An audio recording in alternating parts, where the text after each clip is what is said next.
Hello, we are the Thundercat Safety System team. I am Patrick Gallagher.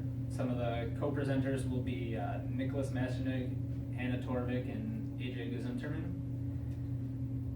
So our problem statement was that motorcyclists encounter safety issues when forced to check blind spots and answer phone calls. And current solution costs are not feasible for most riders. Most of the solutions that we found were extremely expensive, pricing over $300. So some of the requirements and specifications that we got through interviewing some of the riders, and we got through just generally looking at some of these other products and looking at what we would want as potential riders, is runtime when the battery is fully charged. We want to make sure that when you take the system, put it into your helmet, you go out for a ride, you can go out for a very long while before the Bluetooth cuts out, before your sensors cut out, so that way you're as safe as possible with our system in your helmet. So for the runtime, we decided we want about up to 8 hours or 8 to 10 hours on the runtime, because that's what similar solutions had as their runtimes. Time needed to fully charge the battery, we wanted to keep that about less than an hour. We don't want people to have to sit and wait back at home just because their battery isn't fully charged. They're going to kind of want to just up and go out of their house and ride around as long as they want. So we want to make sure that it's minimally invasive to their time, and we want to make sure that they can just ride whenever they want to. The blind spot detection distance is another big factor. We wanted to make sure that the riders wouldn't be detecting trees on the side of the road that would make them worry that there's someone in their blind spot. But we wanted to make sure that if someone is in the very edge of the lane on the other side, that they can still detect that. So we determined that a range of 10 to 20 feet would be a good range for detection distance. Another key factor is the water resistance of our device. As riders can get caught out in the rain, or sometimes even want to go out in the rain, we wanted to make sure that our system doesn't get ruined just because of a little bit of rain. We wanted to make sure that just because they're out there, and especially with the rain, we want to make sure that they can still detect in their blind spots. The system will still operate as they expect it to. So some more requirements are the impact resistance. A lot of riders like to just take their helmet off when they get home and throw it aside. So we want to make sure that they still have the ability to do that. So we wanted to make sure that our system is capable of taking about a 6-foot drop and not breaking in any way. So that's going to be a big thing for us, is people just like to just relax at home and throw that aside. Operating temperatures are another big factor. So we have a minimum operating temperature that we want to have as -20, and then a maximum of 50 degrees.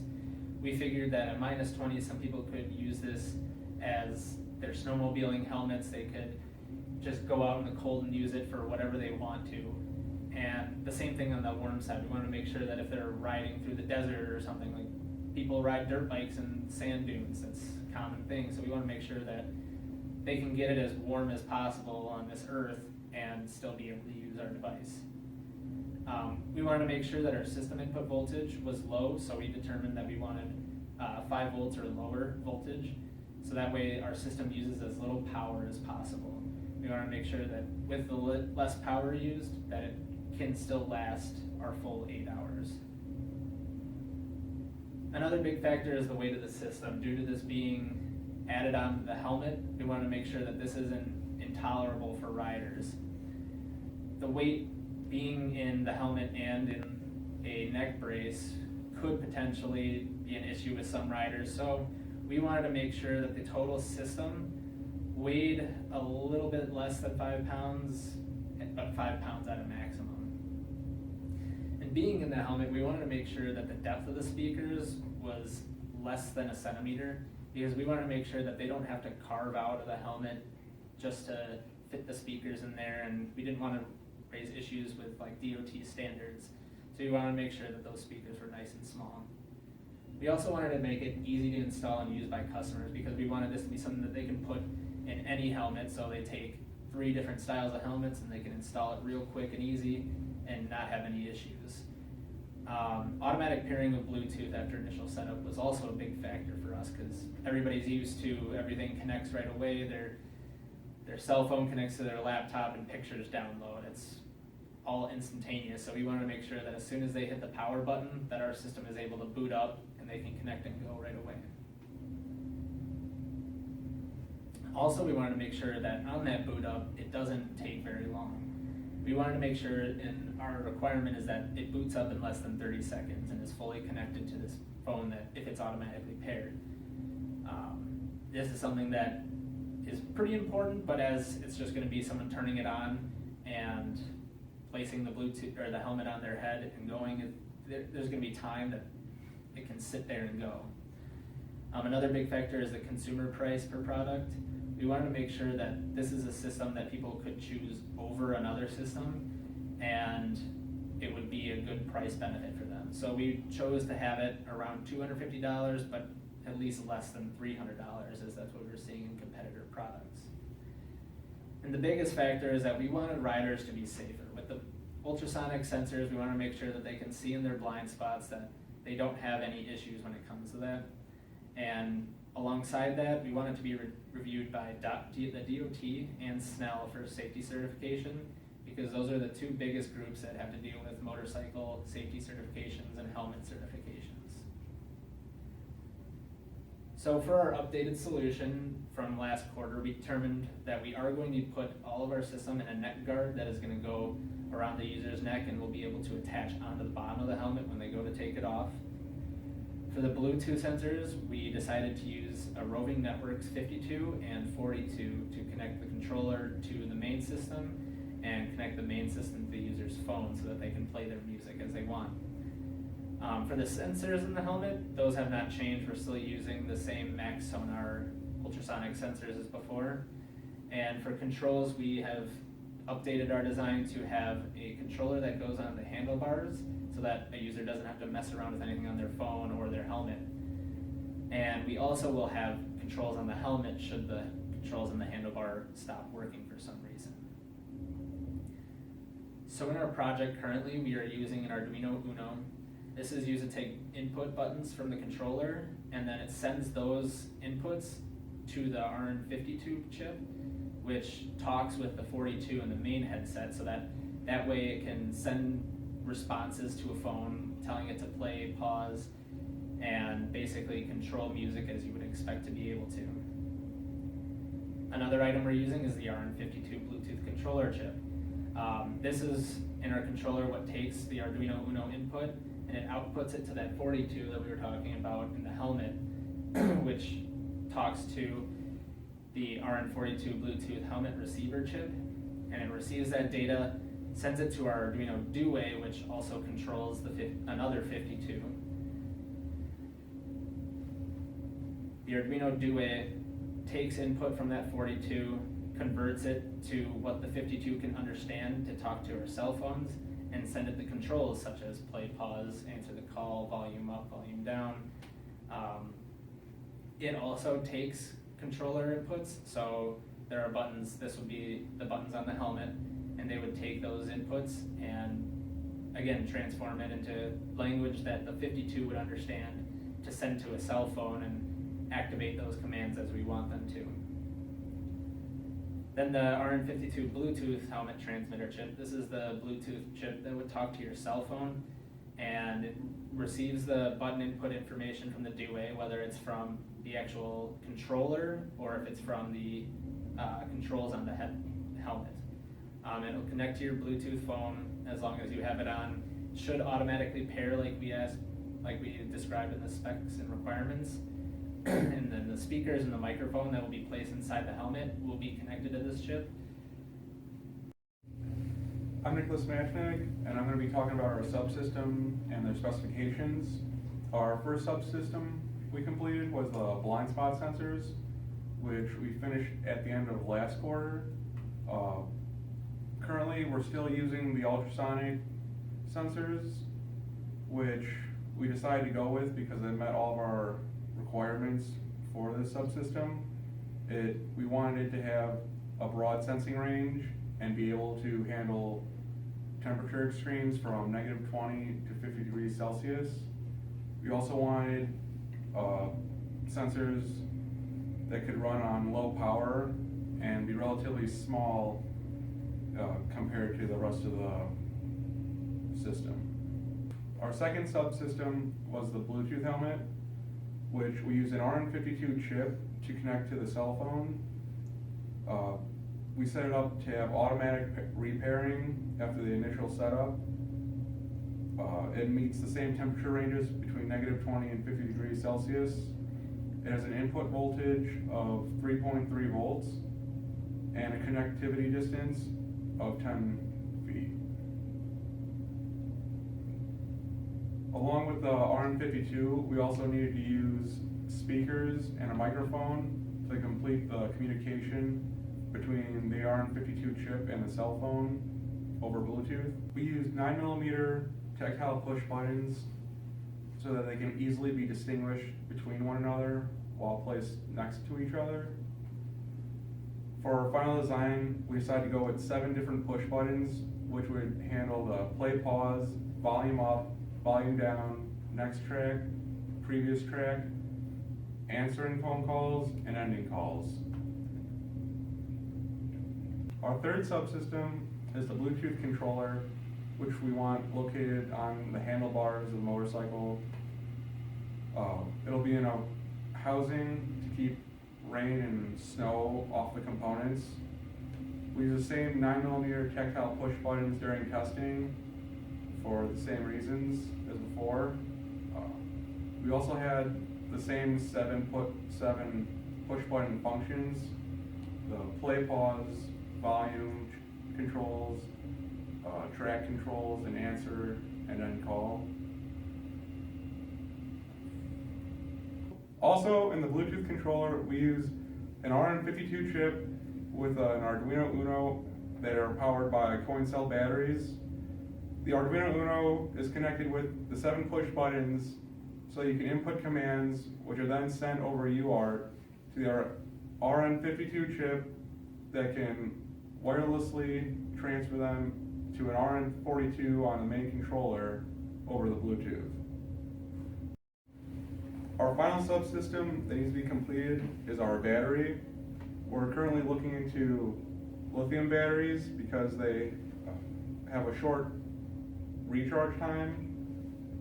Currently, we want it to recharge within an hour, and we want it to last from 6 to 8 hours once fully charged.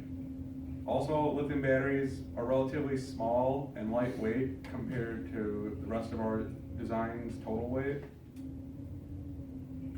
The figure shown depicts how the handlebar controller, neck brace, and helmet components all communicate with one another. In the handlebar controller, it uses 7 push buttons to send commands to the Arduino Uno, which then sends them to the RN52, which communicate with an RN42 connected to our Arduino Due. The Due takes the commands from the RN42 and 7 push buttons in the same manner as the handlebar controller and determines what commands it wants to send to our second RN52, which connects to the cell phone for all of its controls. The Due also takes in 2 lines which determine if there's a car in your left or right blind spot. All these commands are then sent to the headset components to communicate using the speaker's microphone and display your blind spot detection through 2 LEDs. This figure shows the wiring that we used for our testing of the Bluetooth helmet, including the 7 push buttons, the Due, the RN42, and the RN52. This figure displays the Bluetooth controller wiring that we used for all of our testing throughout this past quarter. It consisted of the 7 push buttons, an RN52, and an Arduino Uno. Alright, hi, I'm AJ Gazanterman, and I'll be talking about our testing and our test plan. So the first test that we did was a connectivity test. So this is done for both the controller and the Bluetooth helmet. Then we did distance capability tests. We then moved to a communication functionality test for the Bluetooth helmet. We did a varying temperature test, and we did button functionality tests. Okay, so the first test that we did was the helmet connectivity test. For this test, we used an Apple cell phone and an Android cell phone, and we used our subsystem. The first thing we did was we connected to the Bluetooth helmet with a iOS device. We then saw, okay, it does connect. Then we disconnected, moved out of range, moved back into range, and we checked to see if it would auto connect to our helmet. We did this again with the Android device. So what we expected was that both devices would be able to connect and auto connect without any issues. Okay, so what we found from our testing was that both of them were able to connect and automatically reconnect to the Bluetooth helmet. Everything was found to be fully functional for the connectivity test, and due to the simplicity of the test, there was no significant error to report. Okay, so now that we went over the connectivity for the Bluetooth helmet, we also have to talk about and test the connectivity for the controller. So for our controller connectivity test, what we did was we turned on both the helmet and the controller subsystems, and then just waited for the device to connect. Once we had a verification LED turn on, we knew that the devices were connected. What we expected was that once we turned on the controller, it would automatically connect to the Bluetooth helmet. Okay, so after we did this test, we found that the Bluetooth controller was able to connect and automatically reconnect to the Bluetooth helmet without any issues at all, proving that the connectivity test for the controller was fully functional. And because it was just turning on and off the controller and the Bluetooth helmet, there was no statistical error to report on. So now that we proved that both the controller and helmet can connect to each other and the helmet can connect to the cell phone, what we wanted to do was test how far away we can have our Bluetooth helmet from the user's cell phone. So for this, we used a tape measure on the ground. We had our Bluetooth helmet, and we had both an iOS and an Android device. For this, we moved back in 1 foot increments from 1 foot to 10 feet away, the subsystem from the cell phone. What we expected was that the subsystem would be able to be connected from all the different distances between 1 and 10 feet and not have any connectivity issues. And as you can see in our table here, both iOS cell phone and the Android cell phone were able to stay connected and were proven fully functional from distances 1 feet to 10 feet away. The only statistical error to be accounted for this test was the exact placement of the technician holding the phone to measure the distance, because they were just looking at a tape measure. But because it was able to stay connected up to 10 feet and didn't have any issues at all at that distance, we decided that that effect was negligible. Okay, so we decided that the helmet could be about 10 feet away from the cell phone, and that would be a fair range for staying connected. For the Bluetooth controller to the Bluetooth helmet, our connectivity was for ranges 1 to 5 feet. So for this, we did the same layout and same equipment. We used a tape measure on the ground. We moved the controller between 1 and 5 feet away from the helmet and checked to see if it was staying connected. So what we expected was from distances 1 to 5 feet away, the controller would be able to stay connected to the Bluetooth helmet without any issues. And as you can see in our results table here, the Bluetooth controller was able to be connected and stay connected from 1 to 5 feet away.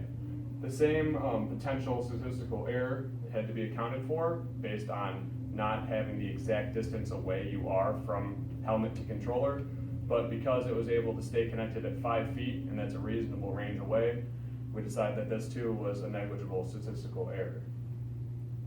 And for this test, because the cell phone was not involved, it was just between the controller and the Bluetooth helmet, you didn't need to test, or we didn't need to test both iOS and Android device.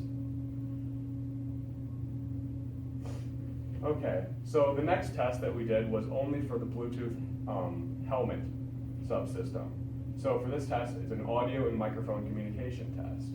What we needed for this was an iOS device, two iOS devices, 2 Android devices, our subsystem, including our microphone and speaker. So what we expected was the effect of connecting to our subsystem would not increase the communication delay to any significant margin. And after completion of this test, we proved that our subsystem did not have any significant delay added to that already from the cell phone. So between the 2 cell phones that we had the technicians talking on, there was about a half-second delay, but that's the standard communication.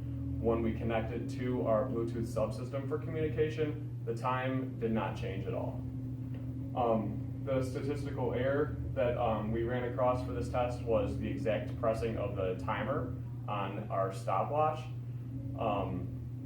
For this, the delay was so small between that of talking between both phones and the addition between that time and being connected to the Bluetooth subsystem that you couldn't really measure it accurately.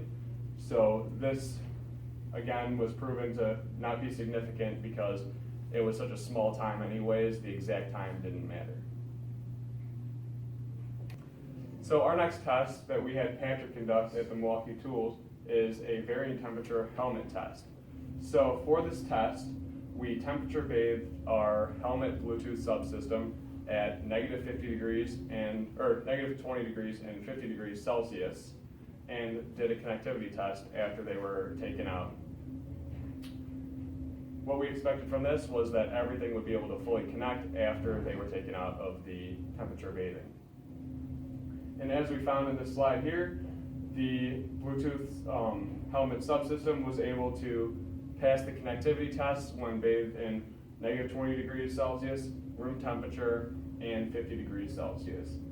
The only statistical error to report on for this is that there is a delay from taking it out of the thermal chamber to the actual testing, but because it's such a small period of time that delay is, and the fact that being inside the thermal chamber for 2 hours would have done the damage that would have been done, means that it's not significant enough to give us any false results. And then again, we had to test the controller's temperature capability, so we did the exact same thing at the Milwaukee Tools thermal chamber. We put it in for 2 hours at positive 50 degrees Celsius, and then 2 hours at negative 20 degrees Celsius, and did the connectivity test. We, again, expected it to be fully functional after bathing for these time increments. After completion of the test, it was found that our Bluetooth controller was fully functional after being temperature bathed at negative 20 degrees Celsius, room temperature, and 50 degrees Celsius. So, all right. For our next test, we did a helmet button verification test. For this, we needed to test it on both iOS and Android devices. What we did is we had a secondary technician call the primary technician whose cell phone was connected to the Bluetooth helmet. We then answered that call on the primary cell phone. We checked to see if the microphone was working by repeating test every 3 seconds for 3 times. We then tested the hang up button where we hung up on the phone call. After that, we played a track and we wanted to see if the volume up and volume down would work, so we raised the volume, we then lowered the volume. After that, we wanted to see if previous and forward tracks worked. We did both of those. And then also we wanted to see the effect of pushing 2 buttons at one time. So for the expected results is we expected all the buttons to be fully functional, and when a second button is pressed, that button does not register as long as that first button is being pressed. And after completion of the experiment, we proved that each button was fully functional for both cell phone devices as iOS and Android. What we did find out that we didn't plan for was that when a song was playing for a little while and you hit reverse track, it restarted the song. What we had to do was hit it a second time within about a half second for it to fully go back to the previous track. But again, this is something that would be desirable by the user, so we didn't take any significant problem with that.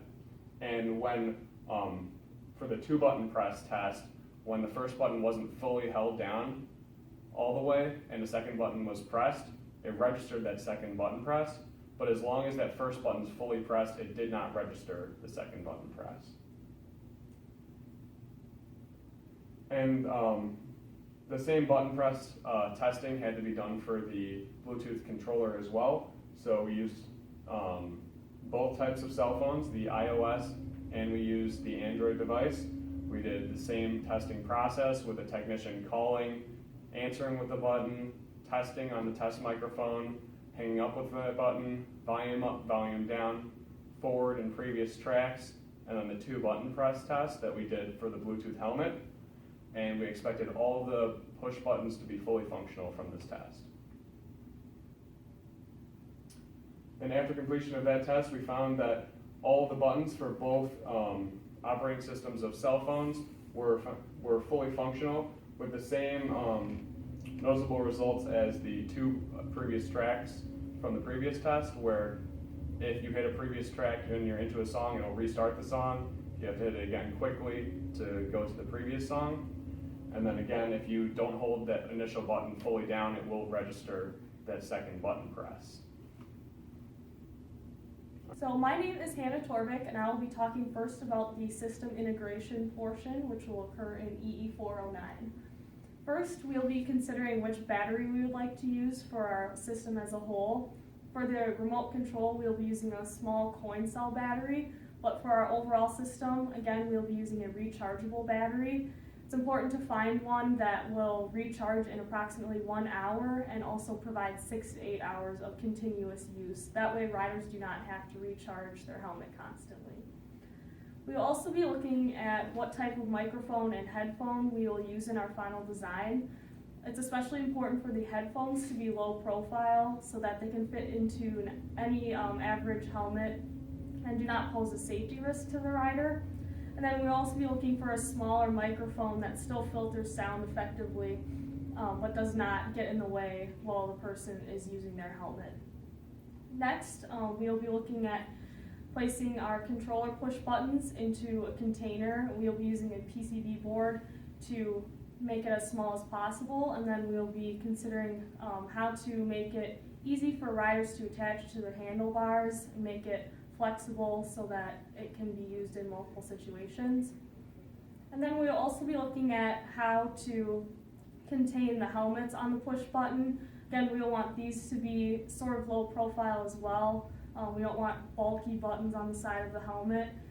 We also want it to be able to withstand, being taken off and different weather conditions, and then find a way to attach them that's simple. We also be looking at mounting our ultrasonic sensors into the neck brace.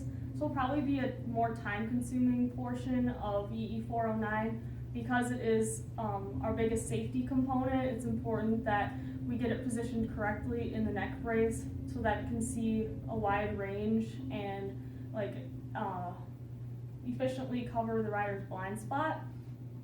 We'll also be looking at different ways to connect the components within the neck brace to the helmet. Again, you don't want 10 wires running between your helmet and your neck brace. You want one compact unit that you can plug in or unplug.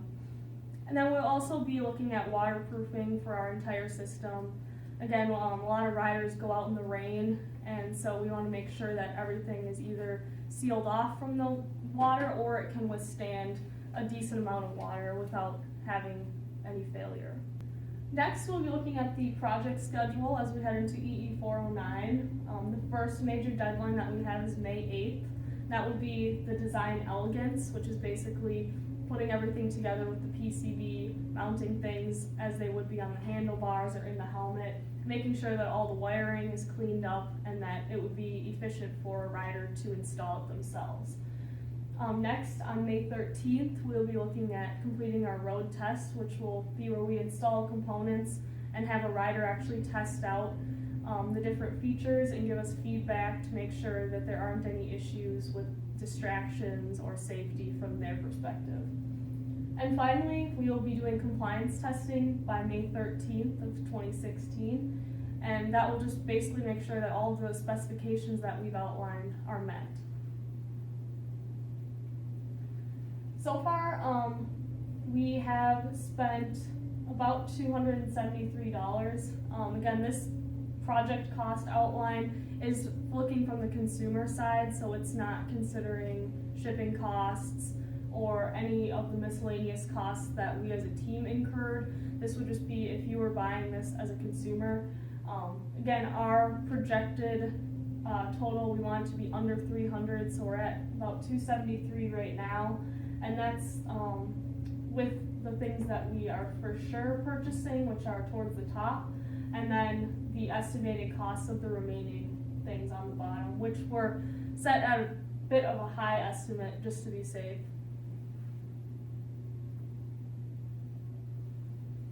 So looking forward, there are a few potential problems. The first major one is the battery life. It's difficult to find a battery that can charge within an hour and still have 6 to 8 hours of continuous use. So we'll just be looking at a bunch of different options, and if necessary, we can adjust the charging time, but that's if we absolutely have to. Next is impact testing. This will be the last test that we do.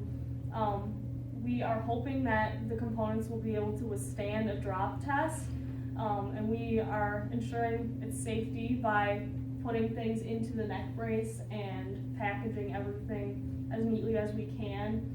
And so the idea is that when a rider throws their helmet down, the components don't just stop working.